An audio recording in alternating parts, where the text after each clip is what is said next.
जय हिंद साथियों, आपका अपने चैनल ग्रीन डिजिटल स्टडी में स्वागत है। आज मैं साइंस का टॉपिक लाया हूँ, खास करके जीव विज्ञान का। तो चले देखते हैं, है ना, कि आज का हमारा टॉपिक क्या है। आज का हमारा जो टॉपिक है जीव विज्ञान की उपशाखाएं, है ना। तो ध्यानपूर्वक पढ़ेंगे और आप देखे होंगे, आपको एक्सपीरियंस होगी। अगर नहीं भी एक्सपीरियंस है तो अपने से जो बड़े हैं उनसे अनुभव ले सकते हैं या फिर प्रीवियस पेपर को देख सकते हैं। जो मैं टॉपिक लाया हूँ इससे एग्जाम में क्वेश्चन आए करते हैं। तो ध्यानपूर्वक पढ़ें, कॉन्सेंट्रेट होकर पढ़ें ताकि एग्जाम में जाएं तो अच्छे स्कोर कर पाएँ। उससे पहले दोस्तों हमारे देश के तिरंगे को सैल्यूट करें और भारत माता की जय कमेंट सेक्शन में लिखें। तो चले शुरुआत करते हैं। ध्यान से सुनिएगा दोस्तों, क्योंकि एक एक टॉपिक, इस टॉपिक का एक एक क्वेश्चन इम्पोर्टेंट है। पहला क्वेश्चन है कि बीटी कल्चर के द्वारा क्या उत्पादित होता है। यानी कहने का अर्थ है कि बीटी कल्चर से किससे संबंधित है, तो अंगूर की खेती से, है ना। और इससे जुड़े तथ्य हैं जो हमने जोड़ के लाया है, उसे आप देखते चलें। कहता है जेरोंटोलॉजी के अंतर्गत वृद्धावस्था एवं आयु वृद्धि के प्रभाव का अध्ययन किया जाता है। यानी कहने का अर्थ है जेरोंटोलॉजी में हम वृद्धावस्था और आयु जब वृद्धि होती है उसका अध्ययन करते हैं।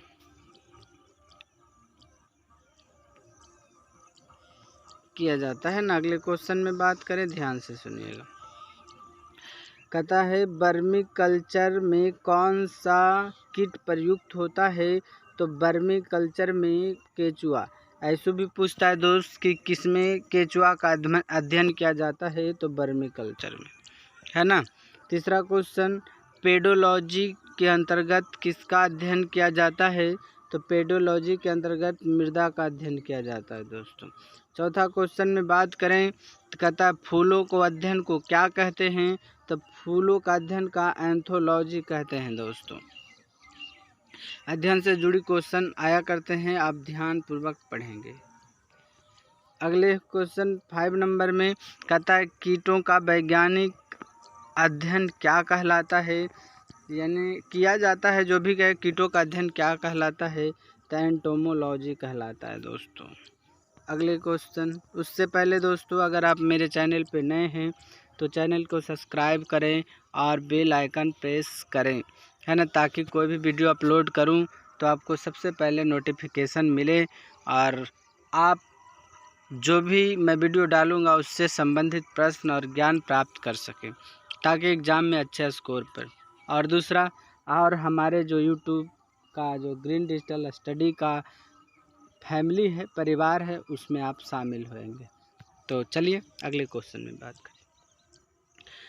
कहता है जनसंख्या एवं मानव जाति के आंकड़ों का अध्ययन क्या कहलाता है, तो जनसंख्या और मानव जाति के आंकड़ों का अध्ययन जननांकी कहलाता है दोस्तों, है ना। उससे जुड़ी बातें कहता है जीवाश्म वनस्पति के अंतर्गत पादप जीवाश्म का अध्ययन किया जाता है। यानी कहने का अर्थ है कि जीवाश्म वनस्पति के अंतर्गत जो है पादप जीवाश्म का अध्ययन किया जाता है। अगले क्वेश्चन में बात करें, कहता है कि विभिन्न संस्कृतियों के वैज्ञानिक विवरण की तुलनात्मक अध्ययन को क्या कहा जाता है, तो उसको एंथ्रोपोलॉजी कहते हैं दोस्तों, है ना। कहने का अर्थ ये है कि जो संस्कृतियों के विभिन्न संस्कृतियों का अध्ययन जो होता है, तुलना करते हैं, तो उसका अध्ययन एंथ्रोपोलॉजी कहलाता है। अगले कहता है सब्जी का अध्ययन किस शाखा के अंतर्गत किया जाता है दोस्त, तो सब्जी का अध्ययन जो है ओरेली कल्चर के अध्ययन के अंदर किया जाता है, अंतर्गत किया जाता है। यानी कभी कभी ये भी पूछ सकता है ओरेली कल्चर किससे संबंधित है, तो सब्जी के अध्ययन से। अगले क्वेश्चन में बात करें दोस्तों, कहता है अस्थियों यानी हड्डियों का अध्ययन विज्ञान के किस शाखा के अंतर्गत किया जाता है दोस्तों, तो ऑस्टियोलॉजी के अंतर्गत किया जाता है। क्वेश्चन नंबर 10 में बात करें दोस्तों, तो कहता है सर्पों का अध्ययन किस वैज्ञानिक शाखा के अंतर्गत किया जाता है, तो सर्पों का अध्ययन जो है दोस्तों सर्पेटोलॉजी के अंतर्गत किया जाता है। अगले क्वेश्चन 11 नंबर में बात करें दोस्तों, कहता हाइड्रोपोनिक्स किससे संबंधित है दोस्तों, तो मृदा रहित पादप संवर्धन से संबंधित है। अगले क्वेश्चन, उससे पहले दोस्तों अगर आपको वीडियो अच्छा लगता है, आपको कुछ सीखने को मिलता है और आपके लिए मैं कुछ मेहनत करता हूं, तो आप प्लीज़ लाइक करें ताकि मोटिवेशन मिल सके और लगे कि नहीं हमारे दोस्तों को, हमारे ग्रीन डिजिटल परिवारों को सब जो जुड़ा हुआ है उनको अच्छा लग रहा है, उनको कुछ न कुछ सीखने को मिल रहा है। तो प्लीज़ आप लाइक करें, फिर भी आप पे डिपेंड है, करें या ना करें। अगले क्वेश्चन में हम बात करें, कहता है जंतु विज्ञान के अंतर्गत किन जंतुओं का अध्ययन किया जाता है दोस्तों, तो जंतु विज्ञान के अंतर्गत में जीवित व मृत दोनों प्रकार के जंतुओं का अध्ययन किया जाता है। कहने का अर्थ है कि जंतु विज्ञान के अंतर्गत किसके अध्ययन करेंगे, तो दोनों को करेंगे, चाहे वो मृत हो चाहे वो जीवित हो। इससे जुड़ी जो तथ्य है ध्यान से सुन लीजिए। कहता है जंतु विज्ञान जीव विज्ञान का ही एक शाखा है ना। अरस्तु को जंतु विज्ञान का जनक कहा जाता है।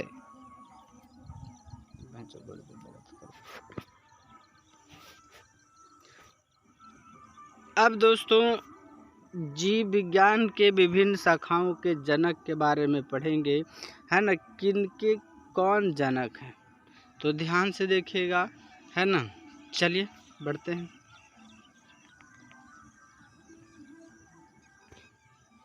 कहता है जीव विज्ञान की शाखा और जनक, इधर जनक है दोस्तों, अन्य उनकी शाखाएं हैं, तो ध्यान से पढ़िएगा। कहता है जंतु विज्ञान के जनक कौन है, अरस्तु। वनस्पति विज्ञान के जनक कौन है, थियोफ्रेस्टस, है ना दोस्तों। अगले में देखिए सूक्ष्म विज्ञान के जनक कौन है, तो लुई पास्चर। तो ध्यान से देखते चलिएगा। कहता जीवाणु विज्ञान के जनक कौन है, तो रॉबर्ट कोच। प्रतिरक्षा विज्ञान के जनक कौन है दोस्तों, तो एडवर्ड जेनर। ये टीका का भी खोज इन्होंने किया था दोस्तों, है ना, एडवर्ड जेनर ने। चलिए आगे बात करते हैं। कहता है वर्गीकी और वर्गीकरण विज्ञान के जनक कौन है, तो कैरोलस लिनियस, है ना। अगले में बात करें दोस्तों, कहता है रुधिर परिसंचरण तंत्र के जनक कौन है, तो विलियम हार्वे। कोशिका विज्ञान के जनक कौन है दोस्तों, तो रॉबर्ट हुक, है ना। चलिए आगे हम बात कर लेते हैं। कहता है उत्परिवर्तन के जनक कौन है, तो ह्यूगो डी ब्रीज, है ना दोस्तों। अगले में बात करें तो कहता है कवक विज्ञान के जनक कौन है, तो एंटन डी बेरी। पादप शरीर क्रिया के विज्ञान कौन है दोस्त, तो स्टीफन हेल्स, है ना। तो चलिए नेक्स्ट, कहता है आधुनिक वनस्पति विज्ञान के जनक कौन है दोस्तों, तो कैरोलस लिनियस। रुधिर वर्ग के जनक कौन है दोस्तों, तो कार्ल लैंडस्टीनर, है ना, उनके जनक हैं। अंतःस्रावी विज्ञान के जनक कौन है दोस्त, तो थॉमस एल्वा एडिसन इनका जो है जनक है। अनुवांशिकी का जनक कौन है, तो ग्रेगर जॉन मेंडल है दोस्तों, यानी कि इन्होंने ही मटर के पौधा पर कि अनुवांशिकी के जनक भी उनको कहते हैं, वैसे भी वही लिखा हुआ है, और इन्होंने मटर के पौधे पर सबसे पहले किया था और जेनेटिक्स को पता किए थे कि आखिर अनुवांशिकी का क्या असर होता है ना। पूछता है ज़्यादातर कि किस पौधे पर किए थे, तो मटर के पौधे पर। आधुनिक अनुवांशिकी का जनक कौन है दोस्त, ग्रेगर जॉन मेंडल ही हैं, है ना। चलिए कहता है भारतीय पुरा वनस्पति विज्ञान के जनक कौन है, तो बिरबल साहनी हैं। और आनुवांशिकी अभियांत्रिकी के जनक कौन है, तो पॉल वर्ग हैं। और शैवाल विज्ञान के जनक कौन है, तो विलियम्स हेनरी हार्वे हैं दोस्तों। भारतीय शैवाल विज्ञान के जनक कौन है दोस्तों, तो MOP आयंगर हैं। अगले क्वेश्चन में अगले नेक्स्ट बात करें दोस्तों, तो कहता है भारतीय पारिस्थितिकी का जनक कौन है? तो रामदेव मिश्रा है। औषधि विज्ञान के जनक कौन है दोस्तों? तो हिप्पोक्रेटस है ना। और सूक्ष्मदर्शिकी जो होती है माइक्रोस्कोप, उसका जनक कौन है दोस्त? एंटनी वॉन ल्यूवेनहॉक है ना। और जीन चिकित्सा के जो जनक हैं एंडरसन है दोस्तों। तो ये उनके जनक हैं, उनकी शाखाएं थी।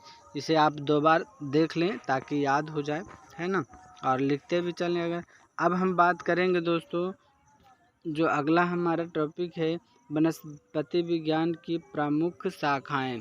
जो वनस्पति विज्ञान है उनकी प्रमुख शाखाएं कौन कौन सी है उस पर बात करेंगे। तो ध्यान दीजिएगा, कहता है कि घास विज्ञान जो है घासों का अध्ययन व पालन है। इनकी प्रमुख शाखाएं हैं, है ना। घास विज्ञान में घास का अध्ययन और उसके पालन से संबंधित बातें को पढ़ते हैं। उसके बाद एगोलॉजी है। एगोलॉजी के अंतर्गत शैवालों का अध्ययन किया जाता है ना। चलिए, कहता है एंटोमोलॉजी में एंटोमी में जो है आपका आंतरिक संरचना का अध्ययन किया जाता है। और एंथोलॉजी में पुष्पों का अध्ययन किया जाता है। आपसे क्वेश्चन ऐसे भी करता है कि पुष्पों का अध्ययन किस में किया जाता है? तो एंथोलॉजी में, है ना। तो इस तरह से क्वेश्चन किया करता है दोस्तों। चलिए अगले में बात करें, नेक्स्ट में कहता है जीवाणु विज्ञान का अध्ययन। जीवाणुओं का अध्ययन मैंने जीवाणु विज्ञान में ना दोस्तों जीवाणुओं का अध्ययन किया जाएगा, है ना। ब्रायोलॉजी में आपको ब्रायोफाइटा का अध्ययन किया जाएगा। और केसिडोलॉजी में आपको पादपों में रोगजनक गांठों और पादपों के कैंसर का अध्ययन किया जाता है आपको केसिडोलॉजी में, यानी कि पेड़ पौधों के बारे में उनमें होने वाले रोग गांठ के बारे में इसमें अध्ययन किया जाता है।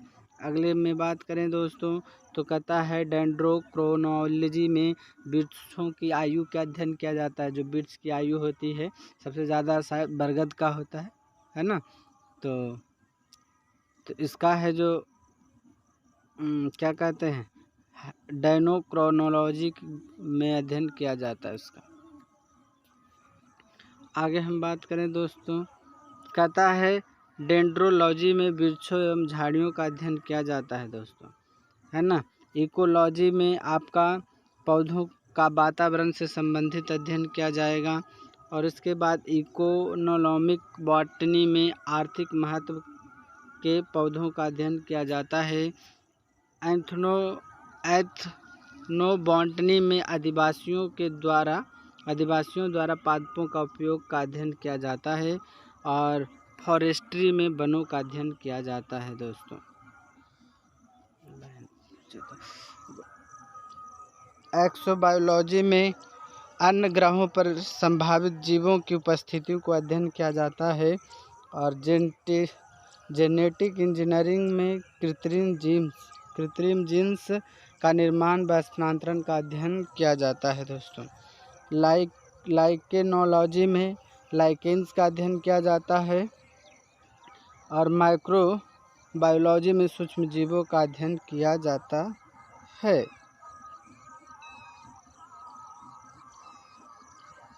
तो अगले में देख लीजिए, नेक्स्ट में दोस्त माइकोलॉजी में आपको कवकों का वैज्ञानिक अध्ययन है।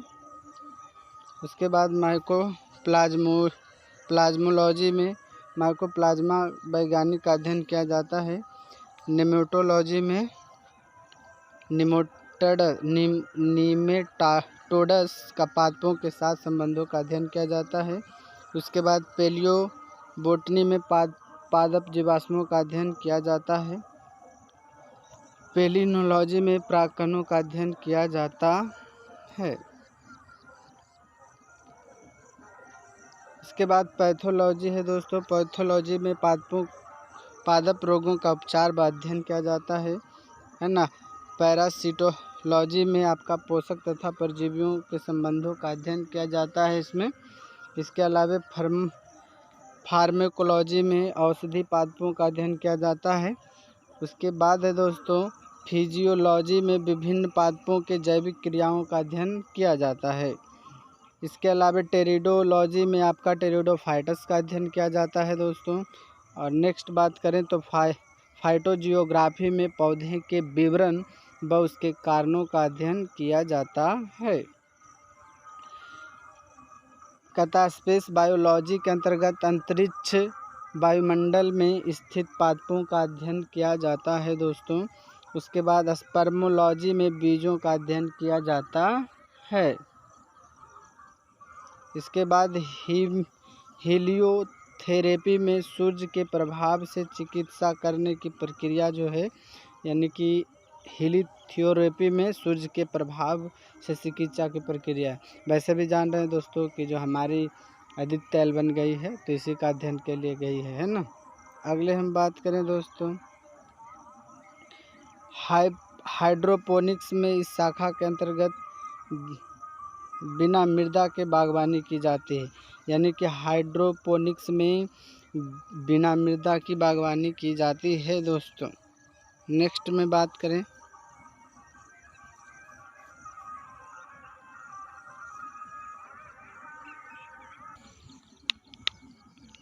नेक्स्ट है दोस्तों जंतु विज्ञान की प्रमुख शाखाएं।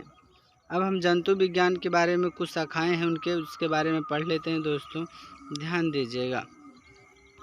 कहता है एंटोमी जो है, इसमें जो है विच्छेदन के द्वारा शरीर में विविध अंगों की रचना और प्रदर्शन करना है, इसकी जो है इस प्रमुख शाखाएं हैं। एंथ्रोपोलॉजी में मानव जाति के संस्कृति का विकास का अध्ययन किया जाता है दोस्तों। इकोलॉजी में आपका जैविक और अजैविक वातावरण से जीवों के विविध संबंधों का अध्ययन किया जाता है। एंडोक्राइनोलॉजी में है न अंतःस्रावित तंत्रों का अध्ययन किया जाता है। उसके अलावा हम बात करें अंतःस्रावित जो जैसे हाइड्रोक्लोरिक अम्ल हमारे जो आमाशय में रिलीज होती है ना, वैसे भी है ना, ये सारी चीज़ों का अध्ययन किया जाता है। कहता है एम्ब्रायोलॉजी में भ्रूणीय संवर्धन जो का अध्ययन किया जाता है, जो भ्रूण बनता है ना यूट्रस के अंदर है ना, तो भ्रूण जो पलती है तो उसका अध्ययन किया जाता है। कहता है एंजाइमोलॉजी में उत्प्रेरकों का अध्ययन किया जाता है। और एंटोमोलॉजी में कीट पतंगों का अध्ययन किया जाता है।